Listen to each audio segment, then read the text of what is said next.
देखो बेटा, अब मैं आपको बताने जा रहा हूं जीरोज ऑफ पॉलिनोमियल क्या होता है। मतलब कोई पॉलिनोमियल या बहुपद जिन वैल्यूज के लिए जीरो हो जाता है, मतलब ऐसी वैल्यूज जिनको रखने पर पॉलिनोमियल या बहुपद की वैल्यू जीरो हो जाती है, उन्हें हम जीरोज ऑफ पॉलिनोमियल कहते हैं। मतलब कि आप कह सकते हो कोई पॉलिनोमियल होगा, जैसे मान लीजिए हमारे पास कोई पॉलिनोमियल है, ठीक, ये मान लीजिए हमारे पास कोई पॉलिनोमियल है, लेट गिवन पॉलिनोमियल, मतलब हमें जो पॉलिनोमियल दिया है वो मान लीजिए पी एक्स है बेटा। पी एक्स कोई पॉलिनोमियल है, कोई बहुपद पी एक्स है, तो हम कहेंगे इसके लिए those values of x like a b and c for which f a and f b and f c all become zero. मतलब ये भी जीरो हो जाए, ये भी जीरो हो जाए, ये भी जीरो हो जाए। मतलब वो सभी वैल्यूज जिनके लिए पॉलिनोमियल जीरो हो जाता है। For given polynomial those value, जरूर नहीं कि तीनों हो सकता, दो वैल्यूज हो, तीन वैल्यूज हो, है ना।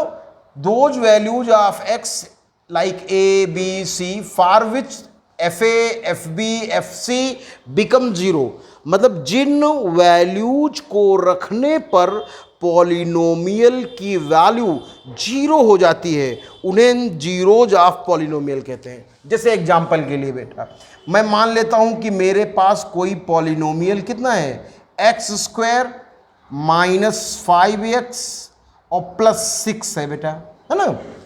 अब मैं ये आपसे कहता हूं कि दिखाओ कि क्या 2 और 3 इसके जीरोज है। जैसे मैं आपसे कहूं कि does 2 and 3 are zeros of polynomial, क्या इस पॉलिनोमियल के जीरोज 2 and 3 हैं। तो अगर इस पॉलिनोमियल के जीरोज 2 और 3 होंगे तो इन पर वैल्यू जीरो हो जानी चाहिए। तो हम क्या लिखेंगे, अगर 2 और 3 इसके जीरोज हैं तो 2 और 3 पर पॉलिनोमियल की वैल्यू जीरो होनी चाहिए। मतलब if 2 and 3 are zeros of polynomial, तो 2 पर वैल्यू पॉलिनोमियल की जीरो हो जानी चाहिए एंड 3 पर भी पॉलिनोमियल की वैल्यू जीरो। मतलब अगर कोई नंबर किसी पॉलिनोमियल का जीरो है तो उस नंबर पर पॉलिनोमियल की वैल्यू जीरो होनी चाहिए। चलो चेक करते हैं बेटा, हमारे पास जो पॉलिनोमियल है वो कितना दिया है, पॉलिनोमियल दिया है x square minus 5x plus 6। चलो चेक करते हैं, x इक्वल टू 2। देखो एट x इक्वल टू 2 पर क्या होगा, पॉलिनोमियल की वैल्यू क्या होगी, पॉलिनोमियल एट 2 इक्वल टू 2 का square minus 5 into 2 plus 6। Solve करो बेटा, 2 का स्क्वायर 4 माइनस 5 2 जा 10 प्लस 6, 4 and 6 10 हो गया माइनस 10, लो वैल्यू जीरो आ गई। इसका मतलब p इक्वल टू 2 पर वैल्यू जीरो आ गई। इसका मतलब x इक्वल टू 2 उसका एक जीरो है, x इक्वल टू 2 जीरोज है। मतलब x hence x equal to 2 is a zero of polynomial. चलो दूसरी वैल्यू को चेक करते हैं। जिन जिन वैल्यूज के लिए जीरो आएगा बेटा वही पॉलिनोमियल के जीरोज कहलाएंगे। अच्छा, अब x इक्वल टू 3 पर चेक करते हैं।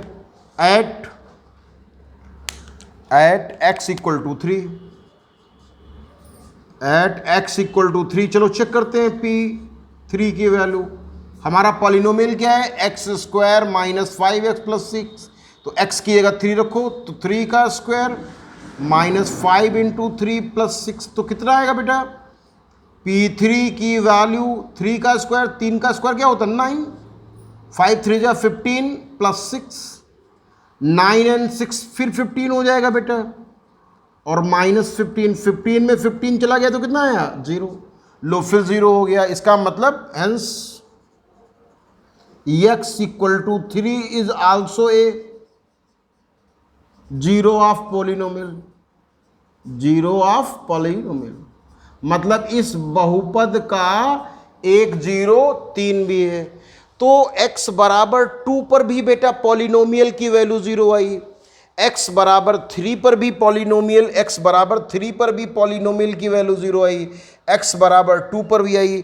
तो इससे क्या रिजल्ट बनता है, इससे रिजल्ट बनता है कि हमारा जो ये पॉलिनोमियल है उनके 0 2 और 3 हैं। तो इससे क्या रिजल्ट कंक्लूड होता है, हेंस दोनों को मिला दो, इस पर भी 0 आ गया, इस पर भी 0 आ गया, तो क्या रिजल्ट आएगा, so x equal to 2 and 3 both are zeros of polynomial, मतलब जो हमें दिया गया है पॉलिनोमियल उसके 0 है। तो अपने दिमाग में ये बात बेहतर तरीके से बिठा लो कि जीरोज ऑफ पॉलिनोमियल वेरिएबल की वो वैल्यूज होती हैं, चर के वे मान होते हैं जिनके लिए पॉलिनोमियल की वैल्यू 0 हो जाती है। अगर कुछ वैल्यूज के लिए पॉलिनोमियल 0 हो जाता है तो वो वैल्यूज पॉलिनोमियल के जीरोज कहलाते हैं। तो अगर आपसे कहा जाए चेक करो कि कौन कौन सी वैल्यूज है ना जीरोज ऑफ पॉलिनोमियल है, तो उन वैल्यू को रखो। अगर पॉलिनोमियल की वैल्यू 0 आएगी तो वो जीरोज ऑफ पॉलिनोमियल होंगे, और अगर नहीं आएगी तो वो जीरोज नहीं होंगे।